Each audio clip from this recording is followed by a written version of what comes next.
Mateo abrió la puerta con una sonrisa y extendió las manos hacia el platón de tamales que traía. Carmen te manda saludos, dijo. Tenía reservado un día en el balneario. Dijo que el vapor podría ayudarle con su migraña. Asentí entrando a la casa. El aroma de chiles rellenos flotaba desde la cocina.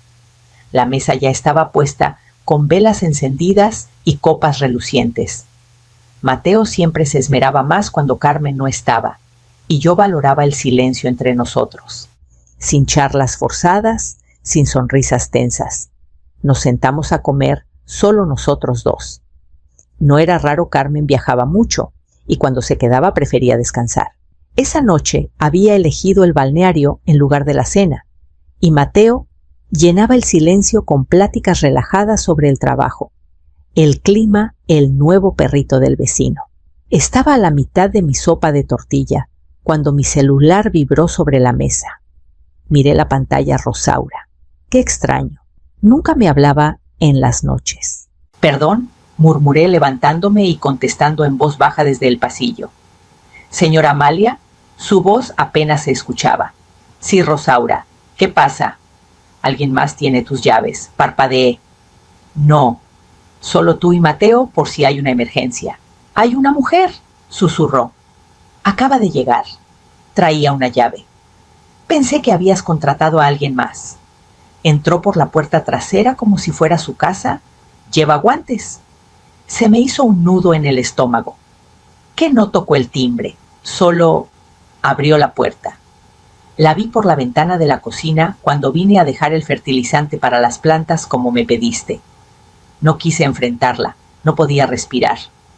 Rosaura, aléjate de la casa. Ahora mismo. Por favor. Voy a llamar a la policía. Mateo levantó la vista cuando regresé a la mesa pálida y rígida. ¿Todo bien? No, dije tomando mi bolsa. Tengo que irme. Sin decir más salí por la puerta con las llaves temblando en mi mano, dejando la sopa humeante atrás. Para cuando doblé hacia mi calle, ya estaba marcando al 911. La calle estaba demasiado tranquila cuando llegué. Las luces de los porches brillaban tras las cortinas cerradas y el mundo afuera parecía intacto. Mi casa estaba quieta, con todas las ventanas oscuras, tal como la había dejado. La policía llegó minutos después de mi llamada. 2 oficiales recorrieron las habitaciones con linternas y pasos suaves entrenados. Rosaura esperaba al otro lado de la calle con los brazos cruzados y los ojos llenos de preocupación. No se fue hasta que le di un pequeño asentimiento de agradecimiento. No hay señales de entrada forzada, dijo uno de los oficiales. Las cerraduras están intactas. No parece que se hayan llevado nada evidente. No discutí, pero tampoco estuve de acuerdo. Cuando se fueron, entré despacio.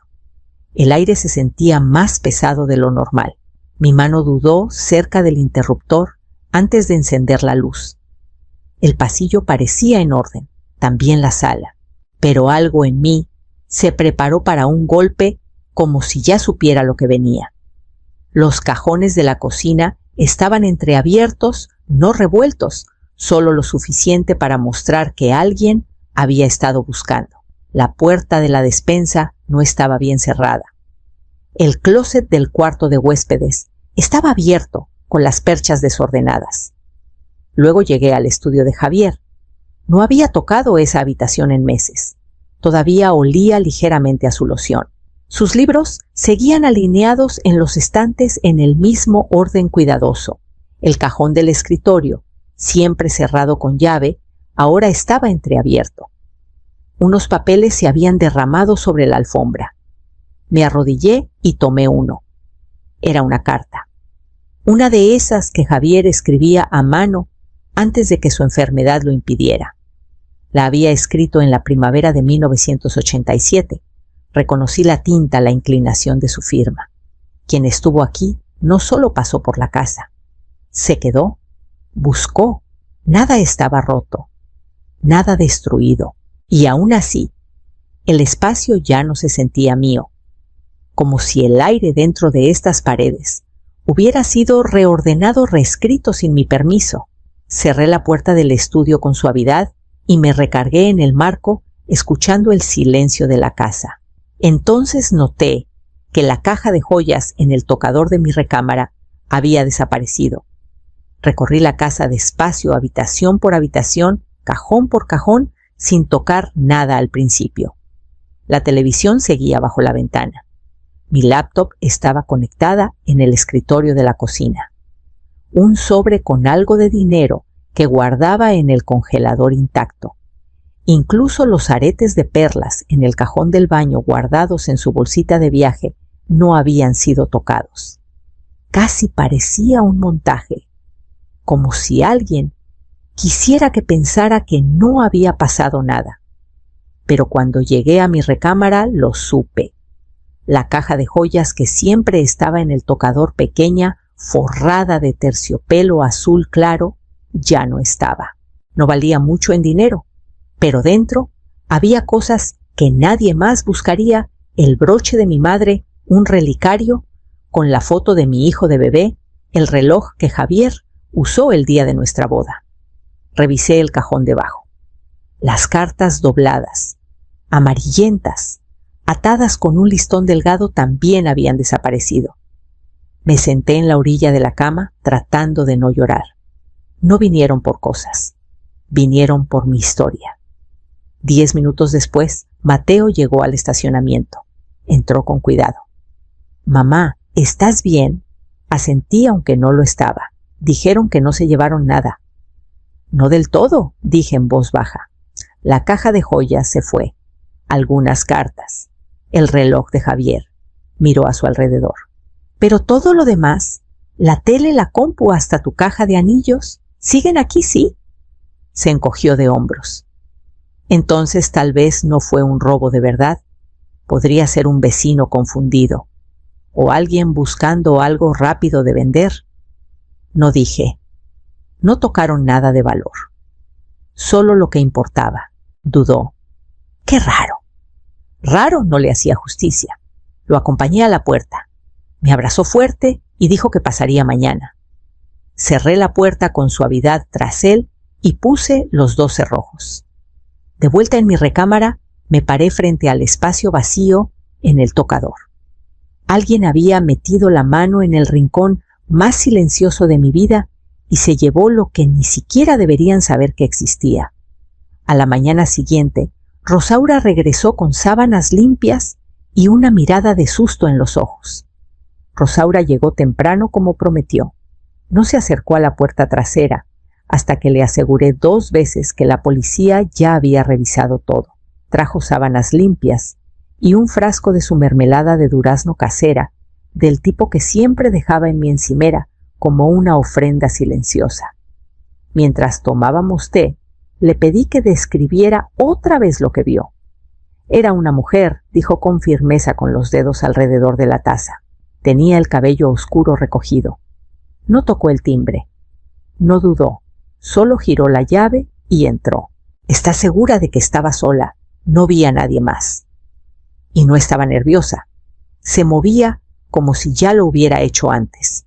Sus palabras se quedaron conmigo mucho después de que se fue. Esa confianza silenciosa. La forma en que los cajones habían sido revisados, pero no desordenados. Quien entró no estaba adivinando, sabía exactamente a dónde ir. Y no podía dejar de pensar en Carmen. Hace unos meses, ella había hecho un comentario mientras estábamos en la cocina, algo sobre contactos de emergencia y saber dónde encontrar documentos importantes. «Por si pasa algo», dijo con una sonrisa suave, limpiando migajas de la encimera. En ese momento me pareció considerado. Ahora no estaba tan segura. Mateo pasó esa tarde con un cerrojo nuevo. «Más seguridad», dijo sacando herramientas y fingiendo no ver la tensión en mis ojos. Habló del robo como si ya fuera cosa del pasado. No mencionó la caja de joyas ni el reloj. Y no preguntó cómo estaba durmiendo. Tal vez no quería saber la respuesta. «¿Le conté a Carmen lo que pasó?», dijo mientras atornillaba el cerrojo. Estaba en shock. Dijo que probablemente fue algún vagabundo de paso. Asentí, aunque su ausencia decía más que cualquier shock que ella pudiera fingir. No llamó, no mandó mensaje, no ofreció venir. Cuando Mateo se fue, me quedé detrás de la puerta cerrada, escuchando su coche alejarse. La casa crujió a mi alrededor, cargando el peso de algo que ninguno de los dos quería nombrar. A la mañana siguiente, el sobre estaba esperándome en el buzón. No esperaba nada esa mañana, ni entregas ni notas. Solo el ritmo tranquilo del café y las tostadas como siempre, después de que Rosaura se iba. Abrí la puerta principal para regar la maceta junto a las escaleras y casi no lo vi, un sobre escondido bajo la orilla del tapete, como si alguien hubiera esperado que no lo notara de inmediato. Lo llevé adentro con manos temblorosas y me senté en la mesa de la cocina antes de abrirlo. El papel era grueso, caro. Sentí la forma de algo duro dentro. No respiré hasta que lo desdoblé. El reloj de Javier cayó en mi palma. La misma correa de cuero gastada. El pequeño rasguño en el cristal. No lo había visto desde el robo. Y ahora estaba aquí devuelto, como una especie de ofrenda retorcida, debajo una fotografía. Era brillante reciente. Carmen estaba en lo que parecía una fiesta bien iluminada, con una copa en la mano, la sonrisa amplia y ensayada. Llevaba un vestido azul oscuro y el broche de mi madre, el que pensé que ella nunca había visto. Brillaba justo debajo de su clavícula como si le perteneciera. El pecho se me apretó. No me moví por un largo rato. Miré la foto hasta que los bordes se arrugaron bajo mis dedos. Ya no era una suposición, no era una sospecha, era prueba. Carmen había estado en mi casa. Carmen había tomado lo que no era suyo. Y ahora alguien tal vez, ella tal vez, no había devuelto una parte, justo lo suficiente para asegurarse de que entendiera quién estaba detrás. Coloqué la foto junto al reloj y los miré como si pudieran hablar si esperaba lo suficiente. No había explicación ni disculpa, solo silencio y certeza. La tetera empezó a silbar en la estufa, pero no me levanté a apagarla. Esa tarde manejé a la casa de Mateo con el sobre en el asiento del copiloto. Mateo abrió la puerta con una sonrisa, pero se desvaneció al ver mi cara. No esperé a charlar. Pasé junto a él y puse el sobre en la encimera de la cocina, como si pesara 100 kilos. «Necesito que veas algo», dije. Dudó antes de abrirlo sus ojos, pasando del reloj a la fotografía. Sus dedos se detuvieron en la imagen sosteniéndola más de lo necesario. «¿De dónde sacaste esto? Estaba en mi buzón esta mañana». «Sin dirección de remitente, solo eso». Estudió la foto otra vez. Luego soltó un suspiro corto. «Esto podría ser de hace años». «Tal vez ni siquiera es tu broche». «Lo es. Aun si lo fuera», exhaló lentamente midiendo sus palabras. «No sabes cuándo tomaron esta foto. Podría haber sido un regalo o prestado, o mamá, esto pudo haber sido editado. Estas cosas pasan». No respondí. Lo observé buscar explicaciones que no lo obligaran a mirar de cerca. Puso el reloj con cuidado, como si manejara algo frágil. «Has pasado por mucho últimamente. Tal vez alguien quiere ponerte nerviosa. Hay gente que aprovecha cuando saben que alguien está vulnerable». «No estoy vulnerable, Mateo. No quise decirlo así». «Lo dijiste exactamente así». Me miró, entonces de verdad, y vi algo destellar, preocupación, tal vez incluso culpa, pero pasó demasiado rápido. Ya estaba volviendo a la comodidad, a la razón. «Solo pienso que necesitas descansar, tal vez alejarte de todo esto unos días». Las palabras cayeron frías. Asentí porque era más fácil que discutir. Pero algo en mí se aquietó. Si no podía o no quería ver lo que tenía enfrente, entonces debía dejar de pedirle que lo viera. Tomé el sobre, doblé la foto dentro y guardé el reloj en mi bolsa. «No lo volveré a mencionar», dije, y no lo hice. No con él. Esa noche me senté en la mesa de la cocina mucho después de que el sol se pusiera mirando la foto y planeando qué hacer después. Manejé a la ferretería temprano al día siguiente. 2 cámaras pequeñas discretas activadas por movimiento con almacenamiento en la nube. Vi el tutorial 2 veces antes de instalarlas, una escondida cerca de la lámpara del pasillo, la otra en lo alto del librero de la sala, ambas apuntando a los lugares que importaban. Los lugares a los que alguien regresaría si pensara que no estoy mirando. No se lo conté a Mateo, no se lo conté a Rosaura. 3 días después llamé a Carmen. Contestó al segundo timbre, con voz brillante y dulce como siempre. La invité a tomar un café. Hizo una pausa apenas perceptible y luego dijo: «Claro, suena encantador». Preparé pan de elote y saqué la vajilla buena. Las cámaras estaban grabando antes de que siquiera tocara la puerta. Carmen llegó con un vestido rosa suave y demasiado perfume. Trajo un pequeño ramo de flores del súper y me llamó mamá, con una sonrisa que no llegó a sus ojos. Nos sentamos en el rincón soleado de la cocina tomando café y la dejé hablar. Preguntó cómo estaba durmiendo. Dije que no muy bien. Preguntó si la policía había encontrado algo. Le dije que no había pistas. Entonces me incliné y lo dije con naturalidad, como si no importara. ¡Qué tontería! Pero últimamente ando muy distraída. Anoche me fui a dormir y dejé la puerta trasera, sin seguro. ¿Te imaginas? Rió ligeramente. Deberías tener más cuidado. Lo sé. A veces ni siquiera pongo la alarma.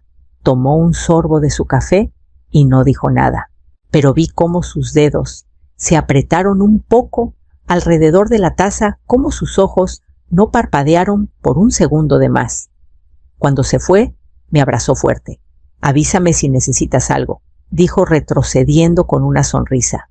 Asentí, le agradecí las flores y cerré la puerta tras ella. Esa noche ajusté las cámaras 1 centímetro más abajo por si acaso. 2 noches después, esperé hasta justo después de las 7 para hacer la llamada. Puse a Mateo en altavoz y mantuve la voz ligera. «Voy a casa de Julieta para la cena del Día de Muertos», dije lo bastante alto para que cada palabra resonara. «Probablemente no regrese hasta tarde». Mateo apenas lo registró. «Suena bien. Salúdala de mi parte». Colgué, me puse el abrigo y dejé la luz del porche apagada. Estacioné a 2 casas de distancia con el motor apagado y el celular en silencio. La calle estaba tranquila, luces de porches brillando, ventanas iluminadas con las rutinas de la noche. Me quedé en la oscuridad, con la respiración contenida, observando mi puerta principal como si pudiera respirar. A las 9:37 p.m. pasó. La luz del porche parpadeó. Una figura salió del patio lateral con capucha, guantes, puestos linterna en mano. Sin dudar. Caminó directo a la puerta, usó una llave y entró como si viviera ahí. No me moví. Toqué la cámara de mi celular, presioné grabar y lo mantuve bajo en mi regazo. Adentro la sala se iluminó brevemente. La cámara del pasillo estaría grabando ahora, capturando cada paso. Imaginé el cajón, la caja perdida, los papeles que nadie más debería saber que existían. No deambuló, no buscó. Fue directo al mismo pasillo, al mismo lugar donde estaban mis cartas, y se arrodilló. Desde el coche vi su silueta contra la cortina lejana. Tranquila, eficiente, como si lo hubiera hecho antes. Se levantó, revisó algo en su bolsillo y luego se dirigió a la recámara. Mi pecho seguía apretado, pero mis manos estaban firmes. Dejé que la cámara grabara. La dejé quedarse. La dejé creer que yo estaba en otro lugar otra vez. Cuando finalmente salió 20 minutos después, cerró la puerta con llave. No salí. Solo me quedé en la oscuridad por un largo rato, viendo mi casa quedarse quieta. A la mañana siguiente, descargué el video en una memoria USB y preparé la mesa con la vajilla buena. Pasé la tarde preparando todo exactamente como antes. pollo al horno con romero y limón, el favorito de Mateo, una ensalada ligera, un pay de frutas para el postre, las servilletas buenas, los vasos altos, el vino que Carmen siempre fingía disfrutar. Llegaron justo después de las 6. Carmen entró primero con los brazos abiertos, todas sonrisas cálidas y alegría brillante. «Huele increíble», cantó. Mateo la siguió más callado, distraído. Comimos como cualquier otra noche superficial educados. Carmen elogió el sazón. Mateo preguntó por Rosaura. Nadie mencionó el robo. Era como si todos intentáramos quedarnos en una versión de la noche que no hubiera sido tocada por lo que vino antes. Después del postre, Carmen se recargó en su silla y dio un golpecito a su copa de vino. ¿Sabes? Estaba pensando, este lugar podría usar algunos cambios pequeños. ¿Cortinas nuevas? Tal vez pintar, sonreí. De hecho, tengo algo nuevo que quiero mostrarles.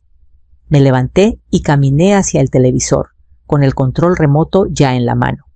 Un clic y la pantalla se encendió. Ahí estaba ella. Carmen en mi casa. La luz del pasillo iluminó su mejilla mientras entraba. Llevaba guantes, sostenía una linterna.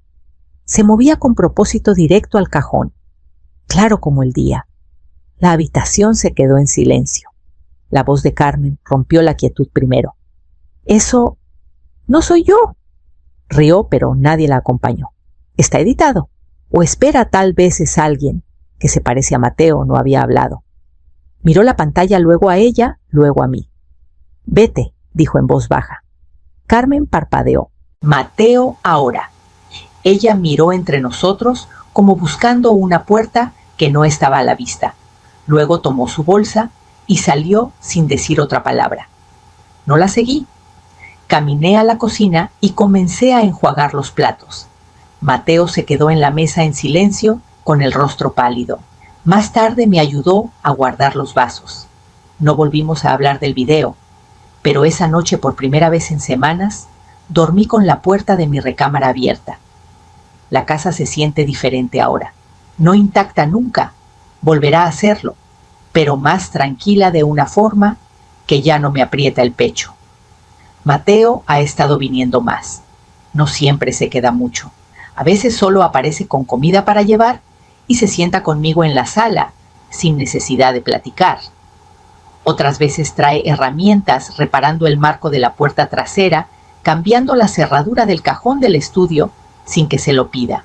No ha mencionado a Carmen y yo tampoco. Su ausencia está entre nosotros, no pesada, solo presente. Como un cuadro que quitaron de la pared, no está ahí, pero el contorno permanece. Los vecinos saben, o al menos lo sospechan. Lo siento en cómo miran hacia la casa cuando estoy podando los arbustos. Algunos saludan un poco más ahora. Unos pocos han pasado con tamales o flores, como si el duelo tuviera muchas formas y ofrecieran consuelo sin hacer preguntas. No se presentaron denuncias. Nunca las necesité. Lo que perdí no se puede listar en formularios ni valuado por un seguro. Esta mañana regué el jardín trasero, el que Javier plantó hace años cuando sus rodillas aún le permitían cavar en la tierra. Los lirios están retrasados esta temporada, pero ya vienen, despacio, constantes. Me arrodillé para aflojar la tierra alrededor de las raíces y sentí el calor del sol presionando suavemente mis hombros. Me recordó que no todo lo que se lleva necesita ser reemplazado. Algunas cosas, como la confianza, no regresan de la misma forma, pero otras, como la calma, el aire, la quietud, esas vuelven, con el tiempo, cuando dejas de contener el aliento por ellas. Me quedé ahí, más de lo usual, con las manos en la tierra, escuchando la brisa moverse entre las tablas de la cerca, sin crujidos dentro de la casa, sin sombras en la ventana, solo yo, y lo que queda, y lo que sigue siendo mío.